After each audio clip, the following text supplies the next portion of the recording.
We are back. You are chatting with John P. Today, I am going to be doing a little bit of a functional review of my Omega Seamaster 300 ceramic bezel last generation, the generation with the flat dial, not the wave dial. And the interesting thing is, you probably noted that I do have it on a Milanese bracelet here, and I will explain in the video why I did that, and I think it's probably the only downside of the watch to give you a little bit of foreshadowing for how I'm going to be speaking about this, which I do think it is a great watch overall. But please do not forget the thumbs up, like, and subscribe. I really do appreciate it. Also, guys, big news. I just released a new YouTube channel where I talk about business here at Delray Watch, some of the other projects we're working on in the watch industry, technology, entrepreneurship, and a whole bunch of interesting stories from my business past, present, and of course into the future. So please check the link in the description below. I really do appreciate you checking out that channel as well. So we're going to jump right into it, and we're going to start talking about this Omega Seamaster 300 ceramic bezel. Here, under the lens, we have the Omega Seamaster 300 previous generation with the non-wave dial ceramic bezel. This beautiful dive watch is from Omega's sporty Seamaster collection. While Omega has revitalized their image and come out with many modern larger watches, this one really holds true to the original Seamaster Bond wave dial from the late 90s, early 2000s, which has really become a cult classic in recent years. According to Omega, this model features a blue dial with a date window at the 3 o'clock position. The distinctive dial is visible through a scratch-resistant sapphire crystal. The blue ceramic unidirectional rotating bezel is mounted on a 41mm stainless steel case with a helium escape valve at the 10 o'clock position. I think they put it as eloquently as possible, highlighting the main components, so we'll go ahead and use their description for the purpose of this video. The other things that this chronometer features, and it is chronometer rated, is the helium escape valve, once again the unidirectional ceramic bezel, which really makes the watch pop, and the watch is quite a hefty watch as well. It does not feature a micro-adjusting clasp, which I think is a bit of a downside for the watch, but I can look past that considering the price point and where this watch lies in the positioning of the brand.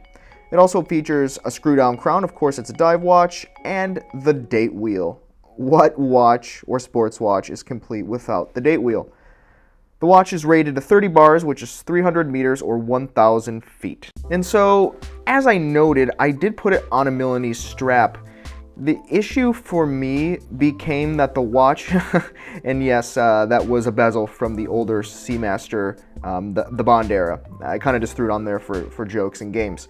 But the issue with the bracelet for me was that it was just too heavy and just too thick. It's the only real downside to the watch that I had. Everything else I think was very good, but the bracelet was just too much heft and I found myself not wearing it.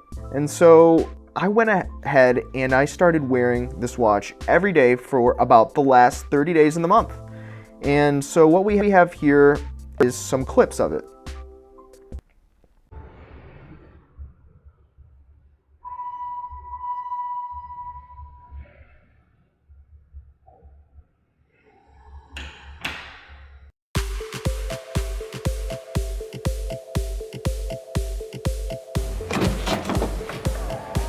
The other thing I failed to mention earlier is that inside this watch it features the 2500 caliber, which is Omega's older coaxial 48-hour rhodium-plated movement. It's different than the movement inside of the more recently released version of the Seamaster 300, which features the wave dial. It's interesting that I actually got the tire pressure sensor go off on my car while wearing the watch, and the watch is so durable I didn't feel like I should take it off to do, tasks and chores such as this.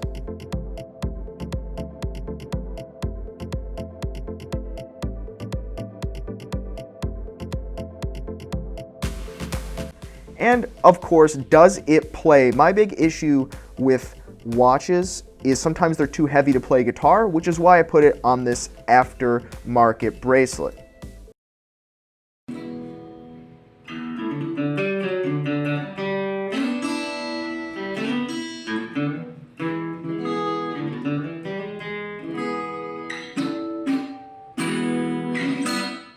So here we are back in the studio, and yes, I forgot to mention, I do have on this kind of thick jacket. Here in Miami. It was like 35 degrees, and I'm not exaggerating, this morning, so extremely cold, very bizarre. They actually put out a notice that these iguanas would be falling from the trees because of their blood type, so they fall from the trees and they're not dead, and then they just wake up when they warm up. It's the most bizarre thing, so if you're in South Florida, be on the lookout for that. But running back into the Seamaster before I go crazy with these iguanas, overall, I really do enjoy this watch a whole lot. I think that for the price point that you can find these at, sometimes $2,600, but they've recently started going up pre-owned, I think it's an absolute buy. At gray market, unworn prices, we're looking at closer to retail because they just do not produce this watch anymore because they came out with the updated version with the updated movement with the wave dial and the different color variations, which is also a very great watch review to come in the future.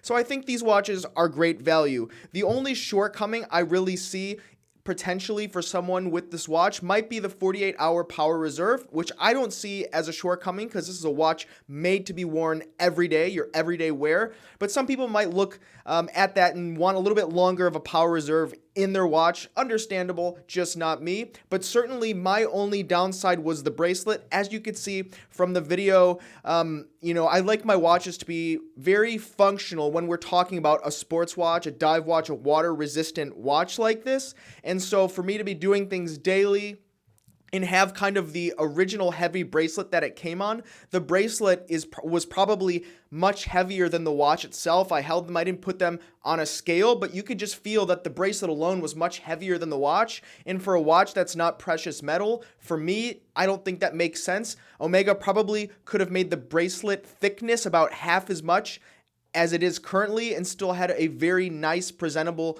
great looking, luxurious bracelet, but they just didn't do that. They wanted the heavier watch, and that might make sense for the guy that is bigger or has a bigger wrist. It might just make more sense to him. And I know that the bracelet looks great and it speaks to a lot of people, even with the weight, but for me in the smaller wrist, that seems to be a common complaint, though it is a quality bracelet. So I've put this watch on so many aftermarket bracelet options or straps. I put it on rubber. They make some great rubber alternatives out there, as well as this one, but that's the only thing that I can say negatively about it. Every other category, including the way that the blue on the dial is just so deep. It's a flat dial. It doesn't have that texture, but the anti-reflective coating that Omega puts on these sapphire crystals mixed with that deep blue, it really kind of allows you to be drawn into the dial and pulled into it. I know that's kind of silly to say it in that kind of way, but when you look at it and you just kind of stare at the dial and forget about everything else that's going on with the watch, that's at least how I feel. And when you have the contrast by basically the date wheel seems to be like a black, it's hard to tell, but the date wheel has a black background and that little bit of contrast, and then the contrast with the indices, it just pops and it pulls you in different places. I really do think they do a great job at one of their watches in their sports lineup that is more entry level comparatively to some of their other watches, some of their other Speedmasters, some of their other watches like the Planet Oceans and so on. But what do you guys think? Do you like the watch? Do you think it's for you, not for you? Do you prefer the newer one better? Please leave in the comments below what you think about this watch as well as the bracelet. Once again, the bracelet really rubbed me the wrong way, but maybe it didn't for you. So I'd love to hear your opinions in the comments below. And also, please do not forget to check out delraywatch.com. At the time of this shooting, we actually have just one of these in stock, but the black version, which apparently is a little bit more desirable. But we only have one, and these things fly pretty quickly. So if you're interested, please check out delraywatch.com. And I really do appreciate it if you check out my other channel right here, or maybe it's here. Somewhere in one of these corners, my other channel will be there, and I appreciate it so much. Guys, I need to go pull out my, my skiing clothes and my boots and my winter jacket because it might start snowing. Thanks, guys. You have been chatting with John P. Ciao.